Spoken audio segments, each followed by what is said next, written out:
here till, because she's, okay. Totally. What she texted me was, I told you, there was no yoga for the week. Just wanted me to know, because I hadn't Morning, been. everybody. Hello. It's time to get going. I'll Yes. find your seat. I'll just have a couple housekeeping things first. One, on the desk over there, you know, we always have things for you, and our speakers were so gracious to bring some materials as well. But these refrigerator magnets are for you. Put them on the fridge so you don't forget the seminars. Right. Thanks for the call. And then behind it, I put some paper ones. So if you know somebody who would benefit from this, Give them the paper. because do you find value from coming here when we do? Yes. Okay, so we need to spread the word because we have more chairs and we have more tables, and there's more people that need this information. The other thing is, you know, I'm vice president of Friends of the Library. Tuesday here in this very room, we're going to have bingo, and we've got a lot of great prizes. It's one of our biggest fundraisers that we have for the library, and we're going to serve wine in the library. Okay. That little hole back there is the kitchen, and I'm going to be in there pouring your wine. So you get a drink ticket with your ticket. So if you want to come, just go upstairs to the circulation desk and buy your ticket. It's $20 for members, $25 for non-members. And when is it? March 17th, St. Patty's Next Day. Tuesday, St. Patrick's Day. Yes, it's going to be fun. It's backed by popular demand. It's a lot of work for us, but people are like, it's so fun, you gotta do it. We're like, oh my God, do you realize how hard it is for us? Anyways, it's a good time. All right. So today, we have two ladies here with us, and we're going to get to them in a second. I see some new faces in the room, and I thank you for coming. And some of you know me, some of you don't. I am Shawn Woods. I started this because of issues in my own family. I went through 3 probates, and let me tell you how fun that was. It was not. And every time it came time to sell that house, I was just nothing but a walking paycheck to that realtor. And they had no resources for me. They had no clue of what the hardship was that I was facing. So I really didn't feel seen. I didn't feel helped. I didn't even feel like they got the house sold in a great way. But anyways, so when I moved to Florida, I had no job. I didn't know anybody. So I got my real estate license, and I did a lot of probate work. And in the end, it's like, why are people going to probate? It is so avoidable, and it's the best gift you can give your family because it's a hardship. It's a heartache. It's terrible. So anyways, that's why I started this. I got more education. I'm a certified senior housing professional, and I understand how to help you with the big picture, not just selling your house, it's all those other things too, right? There's a lot of moving parts, especially when you've been in the house for like 30 years. You've collected a couple things, right? So these ladies are here today because of the feedback I got from you and things that you wanted to see this year going forward. So we're going to talk about health, nutrition, fitness, and how to increase our longevity. So I'm going to turn it over to the ladies to introduce themselves, and then we'll get into our questions. So Linda? Hi, I'm Linda Borgmeyer. I am an occupational therapist and kinesiologist, and I have been doing this for 40 years. Believe that? No. I started when I was 12. Actually, I was pregnant with my daughter, who's over there in the corner. She's my boss. We have a Med-B company where we go into your home under Medicare. But this is by far my favorite topic, so I'm looking really forward to connecting the nutrition with the exercise. I think it's going to be really a really great thing today. So thanks for having me. And your name again? Linda Borgmeyer. Linda. It's on your sheet, Oh. the top. Oh. Always put it there. Good morning. My name is Nicole Resch, and I am a local registered dietitian nutritionist. And I am here today to talk about all things nutrition and maybe a lot of myths that we hear. As a registered dietitian, I always like to ask, does anybody in here know the difference between a dietitian and a general nutritionist?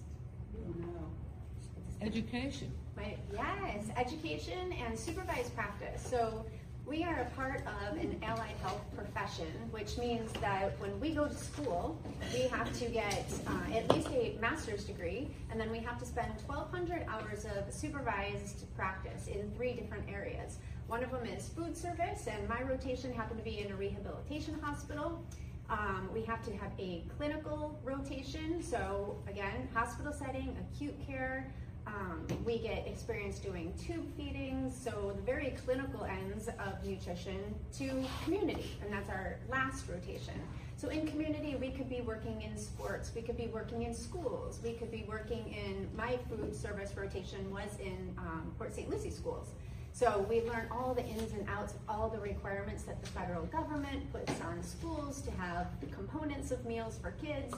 So you'll find dietitians in all different areas, from hospitals to schools and in your community. And so I like to start that conversation off with that, yes, we have very specific credentials and guidelines that we have to follow. We have a scope of practice that we have to follow. If you work with a general nutritionist who received a certificate from any number of people that offer them these days, it doesn't mean that they are necessarily qualified to be speaking to you about what we call medical nutrition therapy. So if you're under the care of a doctor for hypertension, high cholesterol, diabetes, a nutritionist by law in the state of Florida would not be able to make recommendations to you. But a lot of times people just don't know that. So it's one, I feel like it's one of the best kept secrets, and I don't know why. It is a secret, because you think of a dietitian only as, changing my diet to make me healthier. I had no idea that they have way more training than a nutritionist. So that's great to know. We're very lucky to have both of them here today. Yes. And Linda does something really cool that I hope she's going to talk about. Yes. Because I want to create a team. Great. We'll get to that. Okay, all right, so I have my first question. Oh, I have to turn this on. There we go. So, a lot of us might be living under the assumption that, healthy living is all about genetics or your daily, eating right. Like before we started, a guy came to the door and asked him to stay. And he said, oh no, I gotta run. But he said, my wife has really high cholesterol. And the other day, he said, I eat burgers, cheese, I eat whatever I want. I like, it's the worst, right? And he said that blood work done, and his cholesterol was totally low. And then the wife does all this healthy eating, and hers is really high, so she was really mad. So I said to him, I said, well, I don't know, maybe it's genetics or something, but anyways, we hate you. But so, to help us understand the role of genetics, or do our healthy habits, do they make a difference in what we do and how we age and give us longevity? What a great question, because everybody is individually different, right? The way that you eat might not be the way that your partner eats or your children. And I find that in my individual counseling every single day, right? And we look at a human body and we think, oh, they must be like the perfect model of health, right? Just by looking at somebody. But what we can't see is, our blood lipids, our maybe high blood pressure, diabetes, right? There's other conditions that play a role. And that is really driven a lot by hereditary and genetics. And so we can fight them for, only so much, but yes, there are statistics that show that eating a healthy diet and getting plenty of exercise absolutely reduces your risk. But there is a genetic component to which kind of creates a little bit of a ceiling for you, I would say. Yeah, I agree with everything you just said. They did have some research that came out. So you can have a genetic predisposition for something. So in this case, they looked at Alzheimer's. And so they said, okay, we have these two groups. And they said, they followed them for a long time. It's probably the longest study I've ever read. But they had the two groups. One group exercised and did everything, and the other group did not. And one group had no expression, they had like regular, normal, I forgot where I put my keys, but the other group went into a full-blown Alzheimer's.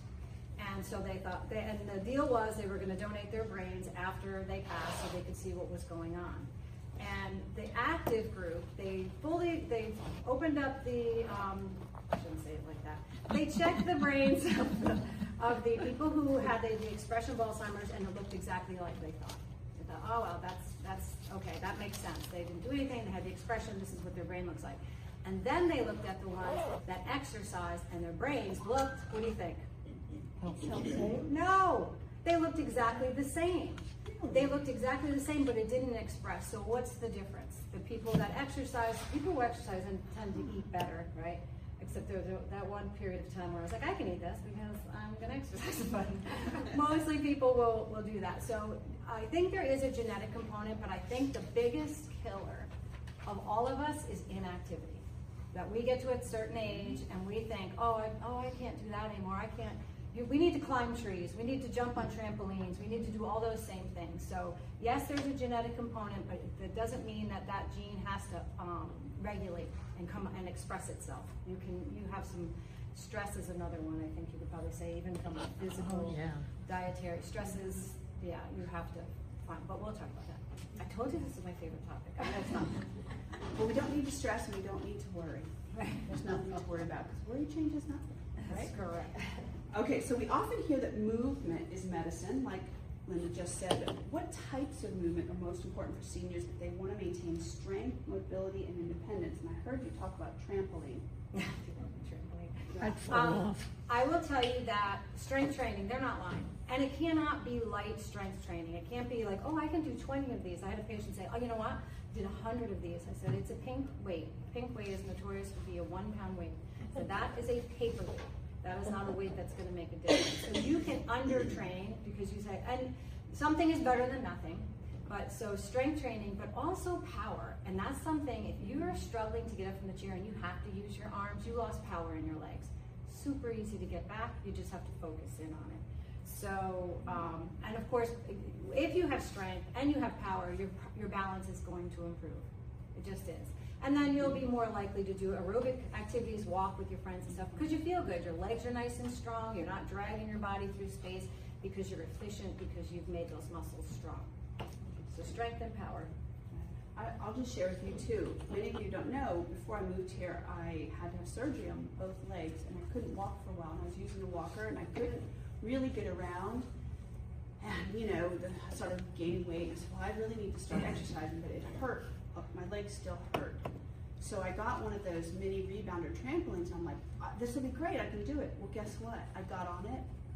All my fine motor muscles in my legs were done. I couldn't balance. I almost fell off of it. I had to get I'd do it next to the kitchen counter and hold on and just start bouncing a little bit until I couldn't jump on it. And I used to do that a lot. And I didn't even know it. And here I am walking around, but I had no balance. I would have told you as a therapist that we need to get muscle adaptation because you've been down so long. Yeah. That was a lofty goal, but good for you. I didn't know. I'm like, you just got to do it. Hunker down. Get in there. I mean, they know. You guys know how I do things. I just go for it. Right? Okay, so a lot of people believe walking is enough exercise. Is walking alone enough to maintain strength? No. Not even 3 miles? Well, here's the thing. It's how you're walking. So, what Sean was referencing was a thing called the Wisdom Warrior Challenge, which is a race. It's a track meet for seniors. You have to be at least 50. Last year we had 4 100-year-olds. One was 104. The way that they train for this is the way that anybody can train for this. So if you're out walking is great. Honestly, being out in nature is the best thing you can do. I do not do the treadmill. While you're walking, that's what I call it. While you're walking, for 30 steps, I want you to go like moderately fast. Like you really can't have a conversation with somebody, maybe a word or two, and then slow it down. And your speed for that level is going to be based on where you are, how your body's adapted. So you would do maybe a week of walking, just regular walking, and try to walk a little faster. And then you could start what we call interval training. Interval training is key. We'll talk about that later specifically for seniors. It's fast. You're not doing it for a very long time. Yeah. And so if someone hasn't exercised in years, what do you recommend that we start? What's the safest and simplest thing to do, and how do we ramp up? And should they go down and get into CrossFit, or what should they do? Don't do that. Been there, done that. Don't do that. The best way to start, honestly, strength training. And so, I also have a book back there too. That tells you how to get up and moving. The first thing I would say is start moving. Don't sit around and watch TV. I get sucked into Netflix too. And you have to make yourself get up and go. I used to tell people, every time there's a commercial, I want you to do 10 sit to stands, okay, just so to get movement. So mostly it's about just getting up and moving. But if you're having trouble and you're concerned about, can I do this? You need to do strength training. But if you're concerned about it, if you have Medicare, Medicare will pay for a therapist to come in, do evaluation, we set up your program. You know why? They don't want to pay for your broken hip. They don't want to pay for all that therapy that you're going to get from that. So it's $100 for the Medicare to get you settled and get you, and then now you have somebody that is trained, that knows all the diagnoses that you have in the background. So if you want to do it safely, there's also some great trainers out there that are very well versed. You just have to be particular about who you pay. The $100 we have to pay? No, Medicare pays it. That's what I'm saying. You know, for Medicare, it's what $250,000 for a hip replacement now. It might even be more. kidding? Oh no, and that doesn't count your stay at the skilled nursing, which is terrorizing. Well, they don't do that anymore. They just send you home. Yeah, and a lot of that is true. They just There are send a you lot home. unless you have something that makes you. So sick. what do you ask for when you call Medicare? You know what? Well, after this, if you have any questions about how you can access that service specifically, then I'll give you all the information and education. I didn't think they did anything preventative. Here's the thing. Medicare. If I Sorry. tested any one of you, you're gonna have something, right? Unless you've been training like Yeah. a maniac, you're gonna have a balance problem, you're gonna have a flexibility problem, which also increases risk of falls. You're gonna have a strength problem, and you're gonna have a power problem. Right.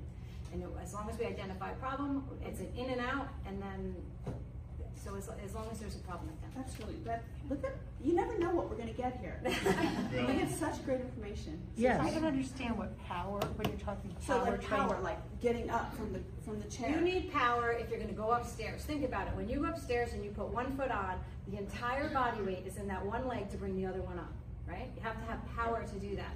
So if people are holding on to the rails and basically using their upper body to get up Right. the stairs, you have a power problem. Power problems start with poor strength, and then all power is strength with velocity. So now I can move. But I don't know if you've tried to cross the street and you see that thing and it says 20 seconds, and you're huffing and puffing and trying to get across because nobody's really going to look, because as soon as it goes green, they're all crossing over and they're dead. That is a power move. Fast. What exercises would increase your power? What type of exercises, like squats or? So first you would do strength.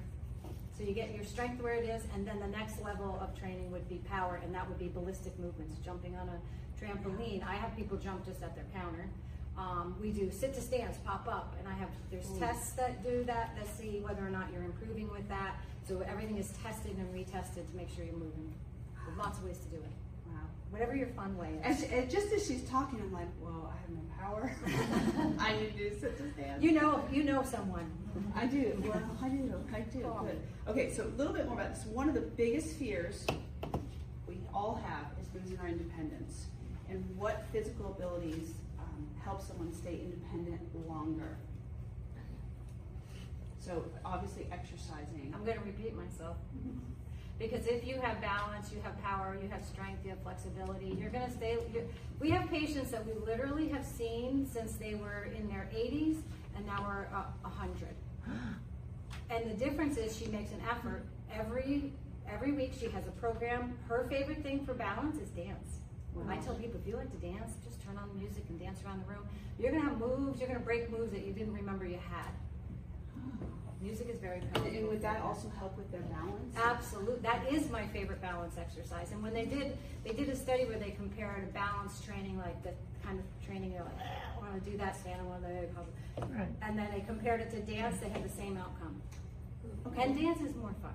So can we have a dance? I see a dance club. I see a dance club coming on. Hip hop class? And especially if you're single, you don't think of dancing at all because you don't have a partner, My partner is my grandson. We have dance parties when he comes to sleep over. Oh, We break that's a good. dance party. I do have someone who is a ballroom dancer, and she told me about a place you can go on Friday night. So if you want to do that, I've said I'll go with her, but I have 2 left feet, so we'll see. Okay, now we're going to get to some nutrition stuff. So let's talk about food. What role does nutrition play in maintaining strength, mobility, and overall longevity? Because we need the fuel to do what Linda's going to be doing.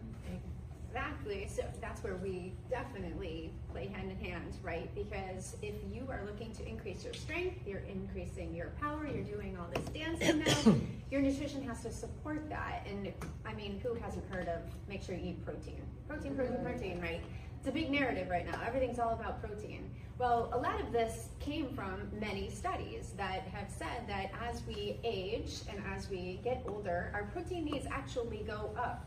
You wouldn't necessarily think that, right? But what happens is with each decade, right, we lose a certain percentage of muscle mass. Right. And so unfortunately, our diet has to support that so that we're able to hold on to that muscle that we already have, right? We don't want to lose it with every decade. And so what is protein mostly responsible for in the body? Rebuilding tissue, right? So repairing and rebuilding, and that's why protein is so important. And then when we start looking at a dietary pattern of protein, carbohydrates, and fats, we always prioritize protein because that's the one that's responsible for all that building and rebuilding. And then the protein, or the carbohydrates and the fats are there to support that protein synthesis. So in the body, when we eat protein, breaks it down into little amino acids. Those amino acids get shuttled out throughout the body to rebuild tissue. So remember, tissue can be hair, skin, nails, heart, lungs, organs, right? We're not just talking muscle. So we call that protein sparing, whereas your diet has to contain enough protein to do all of those functions, right? Because if we don't have enough of that protein to do that, it's going to take it from elsewhere because our body's prioritizing that. So what that means is your body will then start to break down muscle in order to rebuild heart, lungs, kidneys, right? All of the things that are necessary. So if we don't have enough protein, yeah, it's going to take it from somewhere. Our bodies are very smart. Mm-hmm. Yes. And so I'm so guilty of this, but for seniors who live alone or don't feel like cooking, for just themselves, what are some practical ways they can still eat well and maintain a balanced diet, especially if they have dietary restrictions? Yeah. Does anyone in here have dietary restrictions, things that they really have to watch? What's one of them? Diabetes, right? So you have to watch your carbohydrates and dosing insulin, and yeah, and that's taxing, right? Every day. Very annoying, right? So yeah, when you have dietary restrictions, right? So you're watching the amount of carbohydrates, right? You're trying to keep your protein up, and okay, how many were moms in the room and have cooked all their lives? Breakfast, lunch, dinner. So this is the stage of life where you're like, I don't want to do this anymore, right? Like, I don't want to be in the kitchen as much as I was, because I have been for years and years. Or maybe skills aren't there. I mean, I work with a lot of people every day that, you know, some culinary skills, some basic culinary skills would be really helpful. Like how, getting back to protein, as we get older, our taste buds change, right? Does anybody find that, you know, food is maybe a little bit more bland than it was before? Maybe we're adding more salt to things, which then can contribute to high blood pressure, right? And that's because things don't taste like they used to. So we're always, you know, flavoring things a little bit more. And so in the case of just some like basic culinary skills for, you know, cooking proteins, like chicken breast, how do I make it taste good so that it's not dried out and, you know, but I'm not spending a ton of time in the kitchen either. Right. Yeah, there's like little tips and tricks on marinating things, you know, overnight. And quick grab things, right? That proteins can, I'm like kind of on this protein kick because we're talking about strength, but what's a quick grab protein? So some dairy protein, like don't forget your milks, your yogurts, your cottage cheese, good one. Yeah, like no cook required. That's what I call those foods, right? And even some of your plant-based proteins now, right? A good focus on those. What are they? So how many like protein drinks? Few people. So I get about half and half. That'll tell me, you know. So protein drinks can be good if you enjoy them, right? And you're willing to drink them. And then in some cases, like myself, I can't stand the taste of them. I think they're terrible. But that's my taste preference, right? But, so they can be very helpful if you're open to that. But if you're not, there's plenty of other foods that you can eat. So back to, you know, the cottage cheese and plant-based proteins. So some examples of those, like chickpeas, beans, lentils. So it could be like a lentil soup. It could be chickpea snacks, for example. There's so many things out there now that are you even putting on the Quinoa. form? Quinoa. Quinoa is another good one, yeah. Yeah, and I don't know if you guys shop at Trader Joe's, but they have a lot of these things, and they have some new little tins of like beans and chickpeas that are just like little chickpea lemon and parsley salad. I live alone, and I have those things on hand. It's like, okay, I'm home now. It's 8 o'clock. I need to eat dinner. I'm not eating a full meal, but I'll just go have a little bit of that, maybe some kefir. Yeah. I have really bad habits. Let's just get that straight. Really bad. That's why I'm like, I really am happy they're here today. Okay, so here's one that I really struggle with: energy levels as I age. Probably because I don't eat well. What dietary habits can people use to maintain strength and energy throughout the day? Energy, it's a big one, Yes. isn't it? Yeah, to maintain your energy throughout the day. So eating small meals, right? And eating, balanced meals throughout the day is a big one, right? Think about, if we go back to the basics of what is energy? How does our body utilize it, right? Well, our metabolism, we take in food in macronutrients. So the three macronutrients, proteins, carbohydrates, and fats, contain energy in the form of calories. And what is a calorie? It's a unit of heat, right, that our body chemically breaks down. And so if we don't have energy coming in, right, it's hard for our body to be making something out of nothing.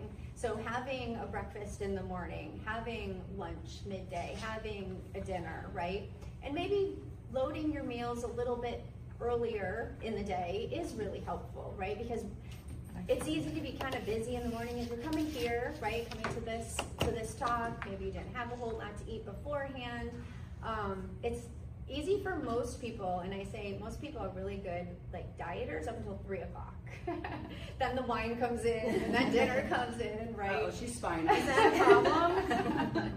So loading your calories more early in the day when you have time to expend them, right? Because think about, your movement throughout the day. So we tend to forget that. We forget that, the reason why we're eating is for our body to help break down those nutrients. And having very nutrient-dense foods, right? Not just thinking of calories, but vitamins, minerals, fruits, vegetables, whole grains. What about sugar?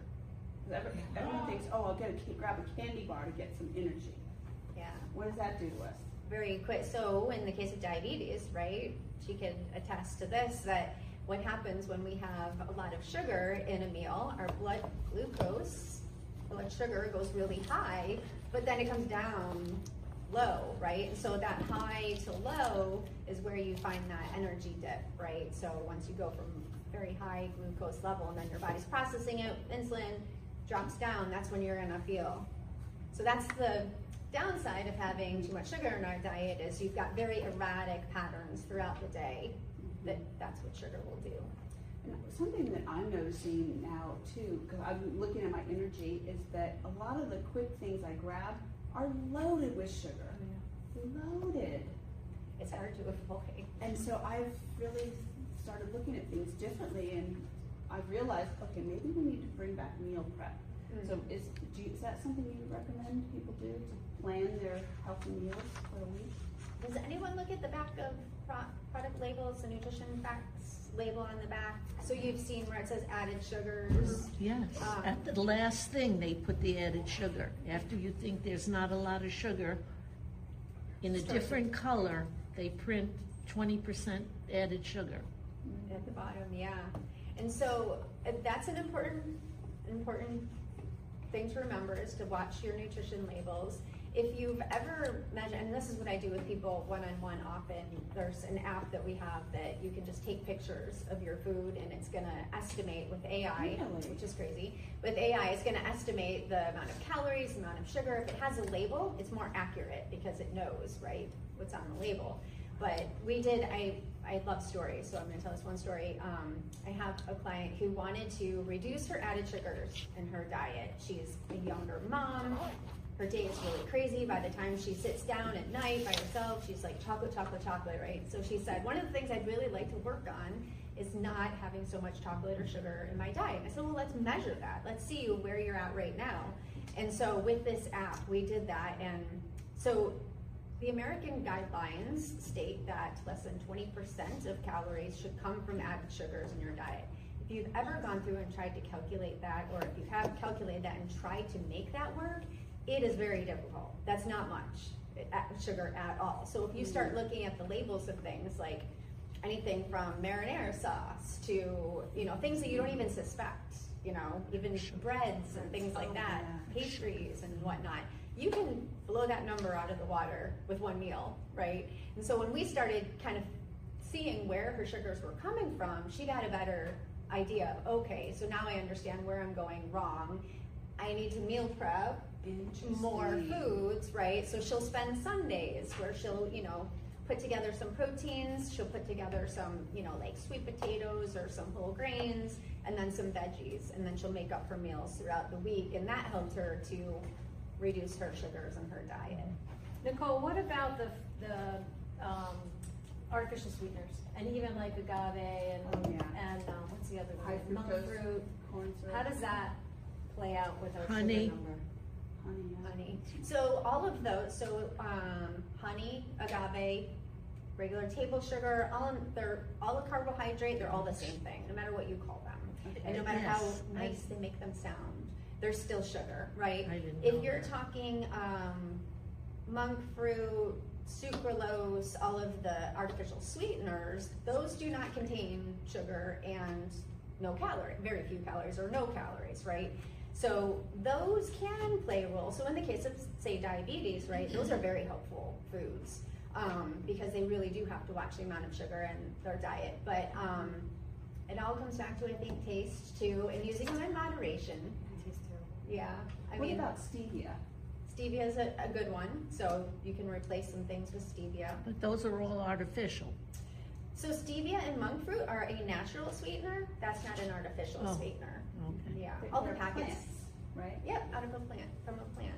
Yeah, I had to be on a special diet for health reasons, and I couldn't have sugar, couldn't have anything hardly, but it was so restrictive that I was like, I really want something, so I found the Zevia soda, so just to have something sparkly and different, like I'm tired of club soda. I mean, That taste. yeah, for months, it just got really tedious, but I lost a ton of weight, but it wasn't sustainable. But I found those sodas and I was like, oh, it tastes sweet, but it's not sugar. And that Interesting. can be helpful, yeah. It was interesting. So it helped me get through that. Everything in moderation, right? Yes, everything in moderation. So I think we should start a little club. We're going to meal prep on Sundays. There we We're going to go. go dancing on Fridays. we got a very busy schedule, guys. Okay, so I got that. Let's see. So our everyday habits. So beyond exercise routines and everyday habits, what can they adopt to stay more mobile? Like if you were to give them some top tips right now that we could walk away with and implement right away, like the easy stuff. Well, one would be if you're a walker and you like walking, try that interval training. There is an app, free app that you can get on your phone that's called Tabata, T-A-B-A-T-A, T-A-B-A-T-A. And that, you can set it up so that it says exercise, then it says rest, and rest is just a walk slow. So walk fast, walk slow, walk fast, walk slow. And keep track of how you feel after that first 30 seconds. If you're really winded or what, and you try to do maybe 3 rounds of it, and then the next time you go, you do 4 rounds, and then when you get to be like, oh, this is easy, 30 seconds doesn't make me winded, you increase the amount of time. Now you go 40 seconds, but you always keep the rest at 1 minute. So that's an easy way to stand and talk while you're talking on the phone, walk around your house.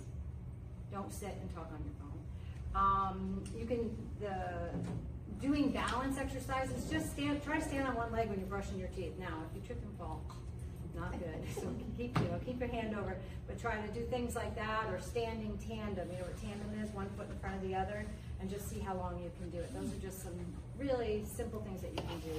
And taking the stairs whenever possible, and don't park right next to the door. Except these Further stairs. away. Don't do these stairs. No, they're bad. They're really steep. Don't. And when you're parking in a parking lot, don't try to get the front thing unless you need it for medical reasons. Go further out and walk into the. So it's just simple. Carrying your groceries is strength training. They were saying for a long time that the ideal step amount every day was 10,000. Is that still true? I think they're still saying that. Okay. So it's been back and forth, right? Yeah. It is. It's a quality of the step. You know, if you do Yeah. If you do step, like say 5,000 in a row because you're out walking, that's gonna be more impactful than, you know, these little trips to the bathroom or the thing, so.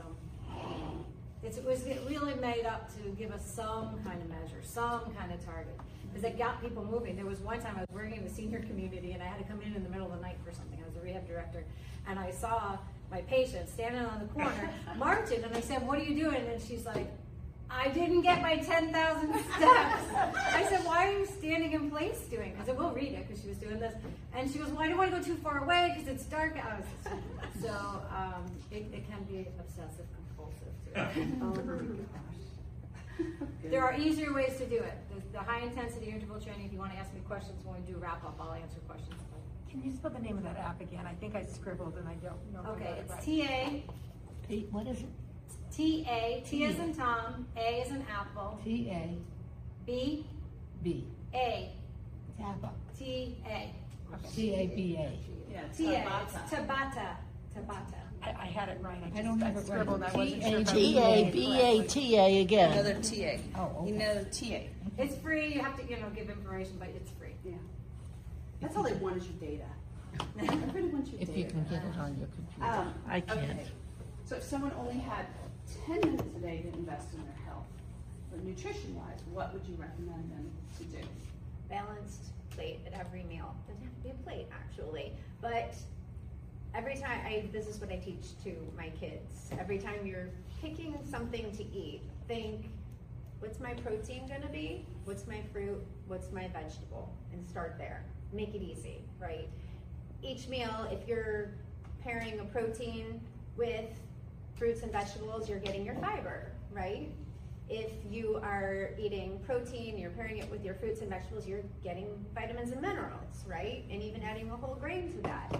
And there are no shortcuts, right? But there are at the grocery store. So if there's, meals at Publix, the ones that are already put together that you can, throw into the oven, for instance. Sushi is always a good one too, I say, but depending on your preferences, maybe you have cultural foods that you enjoy more. Pick them according to your taste too. Don't forget that satisfaction in meals is also really important. It's not just about nutrient value of each meal. Yes. Yes, I get the protein, vegetable, and fruit for dinner or whatever. What about breakfast? How do you do those three things for breakfast and a quick lunch? Like a sandwich is not, it doesn't, I guess it could incorporate it all. It could, But could you yeah. just give an example for a breakfast and a Sure. lunch? Sure. So breakfast, we could do eggs, we could do whole wheat toast, and then we could have a side of fruit. We could do a yogurt parfait. So you've got your protein that's in, say, Greek yogurt, Yeah. that's unflavored. Maybe we're putting a little bit of honey or something on top for the flavor.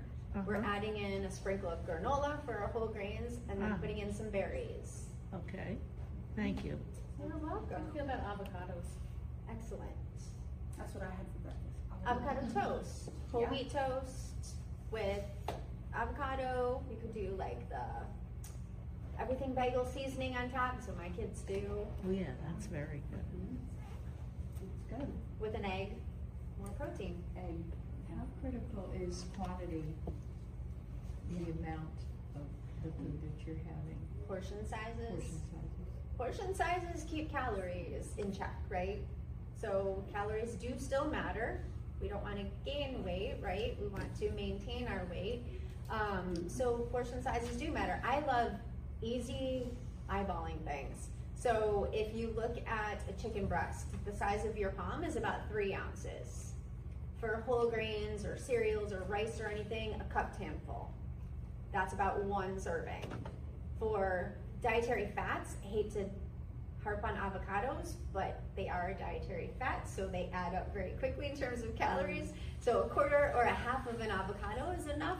So dietary fats, we usually say a thumb is a portion size, so peanut butter, right, can add up really quickly because they're dietary fats. So for every 1 gram of a weight of a dietary fat is 9 calories, whereas proteins and carbohydrates, it's 4. So dietary fats, you're like doubling the calories. So we have to, keep them in check.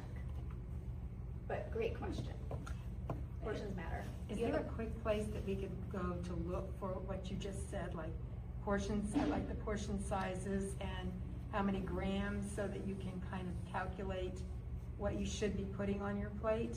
So I think, I don't know if I said what I was trying to say correctly. so I don't know if you remember, before this administration, we were all working off of my plate, Right. right? And so now it's kind of changed to the upside down pyramid. I think the resources are still available online that give that kind of plate method. And that will tell you. So our government, our federal government still, USDA still has a lot of resources that are online and available that'll give you all of that basic nutrition information. So just like Google my plate, and I should be able to get most of what you just. Yep, or even dietary guidelines, and then it's gonna give you everything that I just talked about. Okay. US that's- dietary guidelines. Okay, so mistakes. What are common mistakes that seniors make when they want to start getting healthy, getting going? I call it the coming in hot. They decide one night, that's it, I'm out, and this is ridiculous. I was just with Gladys and she's walking all around and I'm suffering, and they go full throttle, and that's always a mistake. I would say that you should be starting out with body weight as your resistance to start, and then if you need help, seek professional help to up it. You need to move into it. But I think coming in hot is the biggest mistake we make. Like, the gyms are all filled in January. If you wait long enough, you'll get your seat back on the bike. Exactly. Yeah. And nutrition-wise, what do you see them doing? I think seniors are way smarter than some of the kids and younger people out there following all the fads that they see online. But be weary of them because there's so many now. We could just do a talk on like diet myths and Because I know you guys are all especially- on TikTok watching these things. Yeah, right. But especially in the longevity space, that's really hot right now. So there's a lot of promises out there for supplements that are going to help you to live longer. That, you know, if you just take this, NAD is a big one now, and you cannot go wrong with the basics of what we're talking about here. And once you've got that foundation, yeah, maybe there's things that you can build upon that foundation that might be helpful, but there's not a whole lot that is going to be a game changer. Nicole, do you think that if we just stuck to meats, whole foods, nothing Real processed, food, just real food. that's an easy one to follow, right? That's how we lived years ago, Yeah. on real Oh, food. way back when we actually. Our body had- regulates Yeah. better with whole foods, right? Because I get into a lot of conversations about appetite and regulation of those hormones within our body. And when we eat very high calorie dense meals that are usually those processed foods, right? They engineer them to taste very good. So if you look at like how they engineered a Dorito, for instance, it has the right crunch, the right salt, the right amount of fat. I mean, remember the Pringles commercials? You can never eat just one. Wasn't it Pringles or Lay's? But it's true. You can never eat just one. Well, they really did create them so that you can't eat just one, right? It has just the right amount of flavor that you would want more. And so it really has hijacked our brain that, yeah, we can't just eat one. So when you kind of take that away and you focus more on those whole foods, your body regulates better with those kinds of foods. Interesting. Sean, can I answer the question if you only had 5 minutes?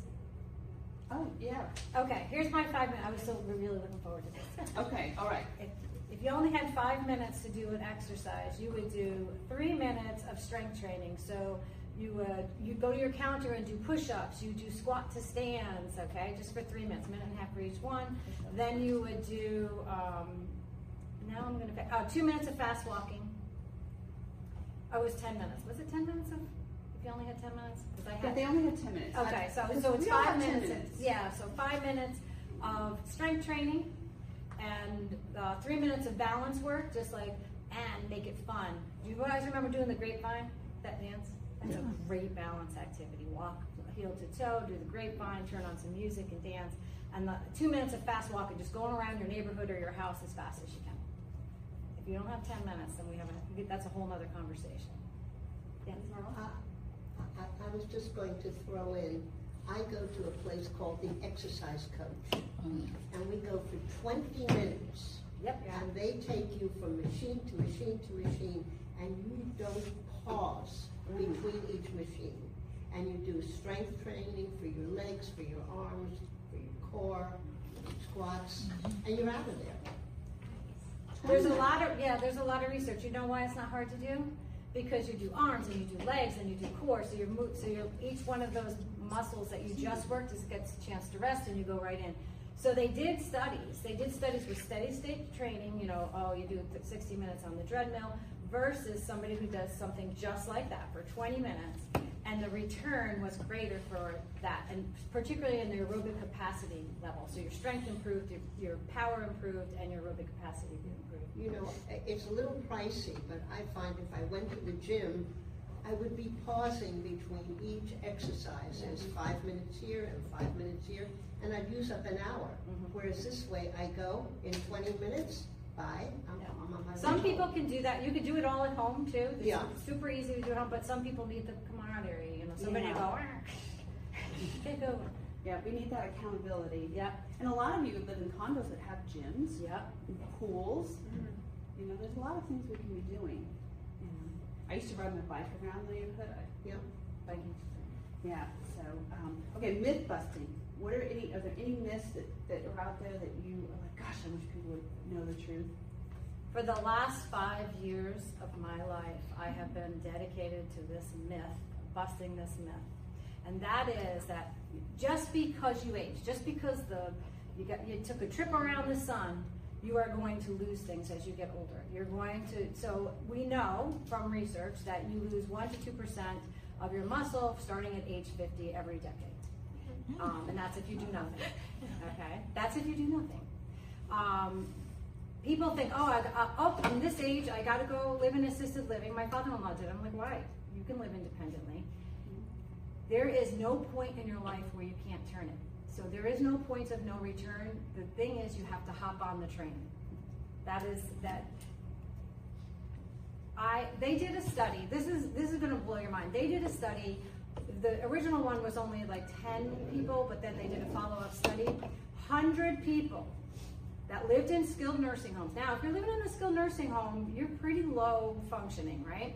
They put them through vigorous exercise, vigorous strength training, vigorous exercise.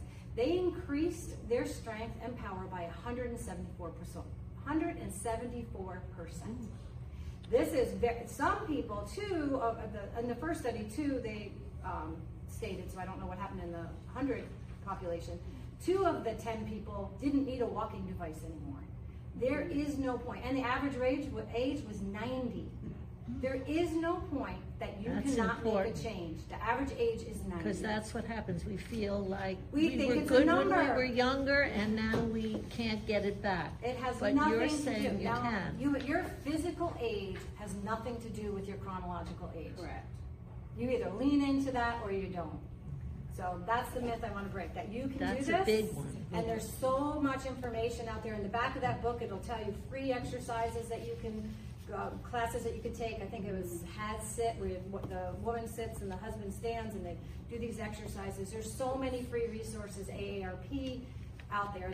They're in the back of that booklet. But our kids believe that too. Oh, they're the worst. That's what Yeah. I'm saying. They're the They worst. don't help because they, yeah. I may tell you that when I started that Wisdom Warrior Challenge, that track event, I got calls from kids, because the average age that year was 80. The average age of people who did it. It wasn't for the 50-year-olds. I later added 50. 80 to 100. They called up and said, they can't do that. They're old, they're too old. I said, well, they're doing it. They're doing it. And I said, I'm never gonna tell your mother that she can't participate. It's never gonna happen. If you want to make her feel guilty so she doesn't, you're just cutting her life short, because this has jacked her up. So now you have camaraderie, you're training for something, and when you get in a group like that and people say, why weren't you here last week? Like this woman was in a group, you need that. So yeah, the kids are a problem and you have to set them straight. We're going to talk about that next month. Good. So yes. it's all a head job, right? Yes. I always tell you, we control what goes on up here. And it's stage, not age. You can do anything still. But if you're sitting at home that, oh, I'm so old, or I can't do this, or my husband always did everything, so I can't do anything, blah, blah, blah.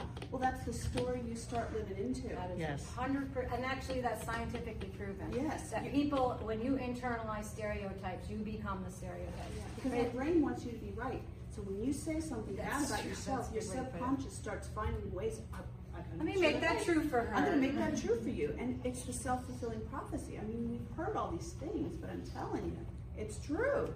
You do have to change your mind before your body's going to change. I tell people all the time, that's the first question I ask, do you think you can do it? Like they'll say, oh, I want to walk, I'm going to do this. Do you think you can? Because if you think you can, we're going to get there.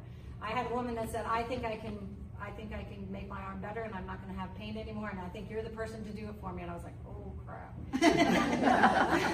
We did it. I just discharged her. She did do it, but your brain plays much more of a role in your health and the trajectory of your health than you can even possibly imagine. There's so much information out there, studies, so many studies.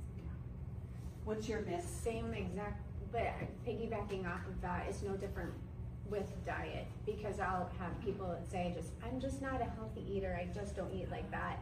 And you do have to believe that you can be that person. And I see a lot of weight loss clients, 90%, and on some of the medications and whatnot.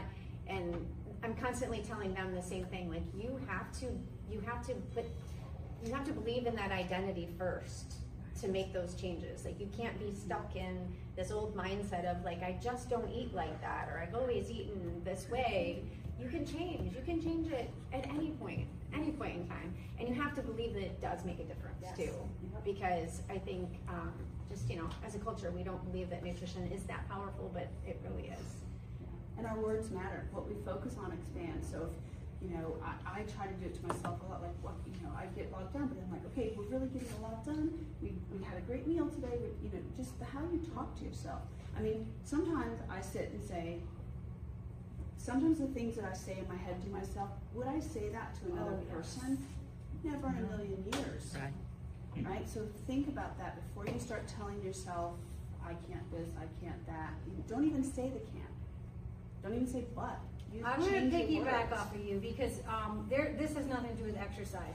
It is an exercise. In the morning when you wake up, you already started, right? Yes. You already have stuff going on in your head. I want you to write it all down. Mm-hmm. And then on the flip side of that page, I want you to write what you really want out of that day, because how you're setting yourself up.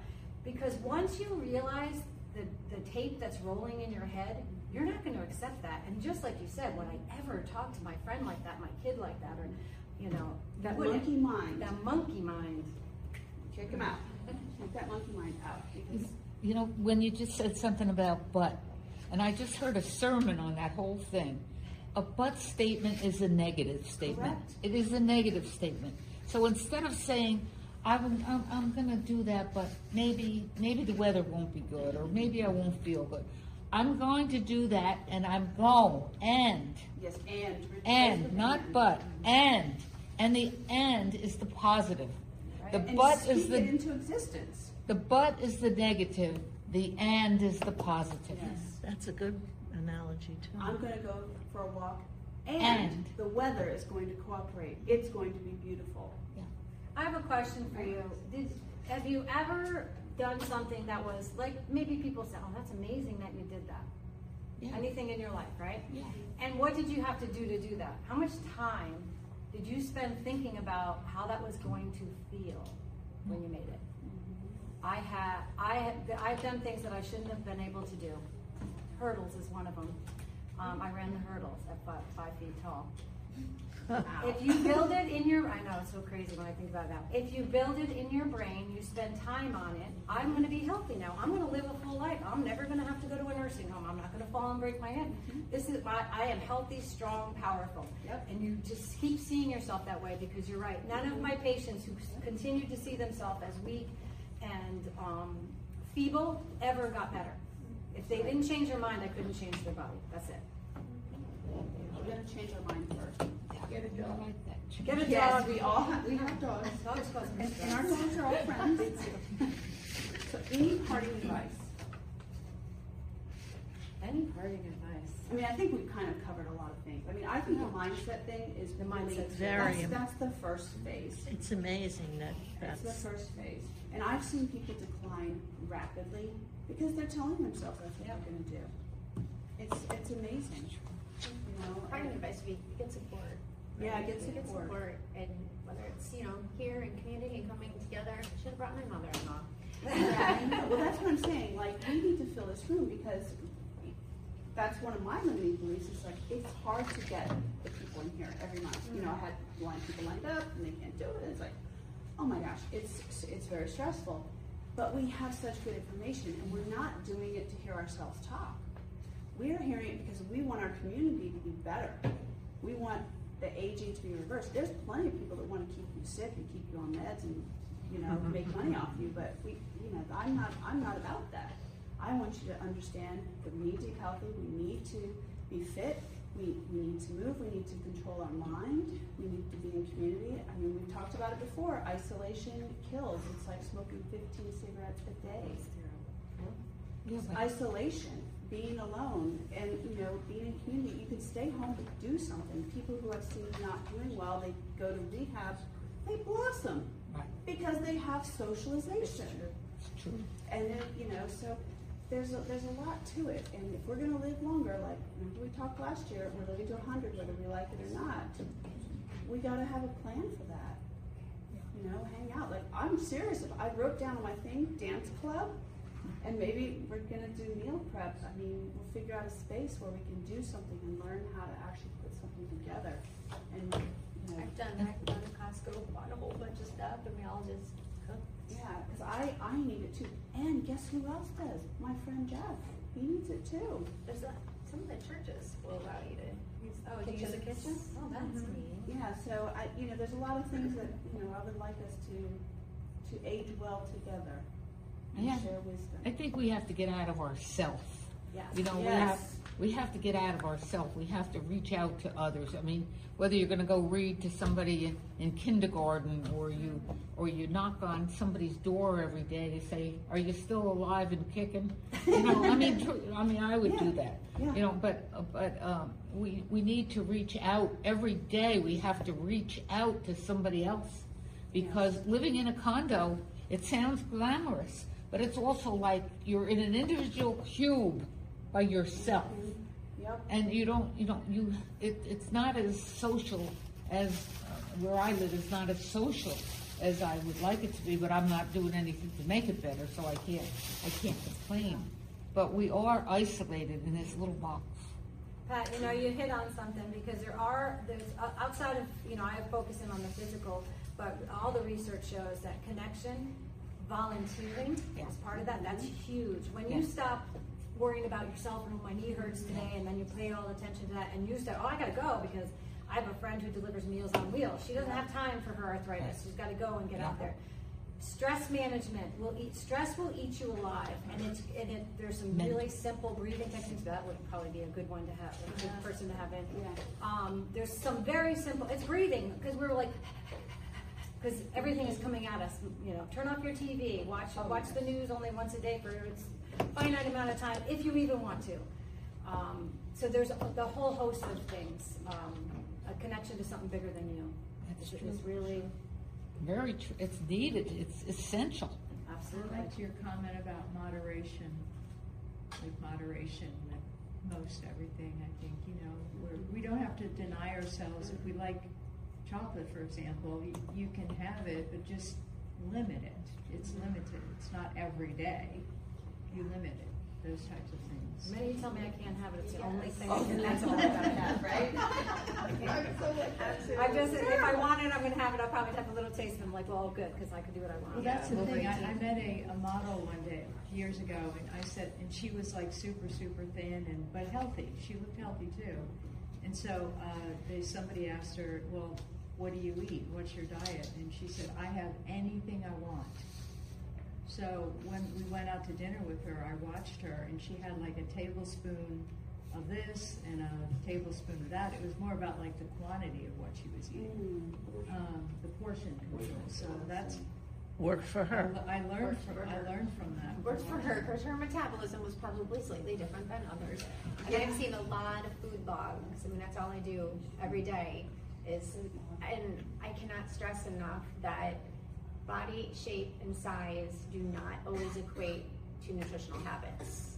Right. I will have a teenage boy, 15 years old, stick thin, super tall, and eats Pop-Tarts and Doritos all day.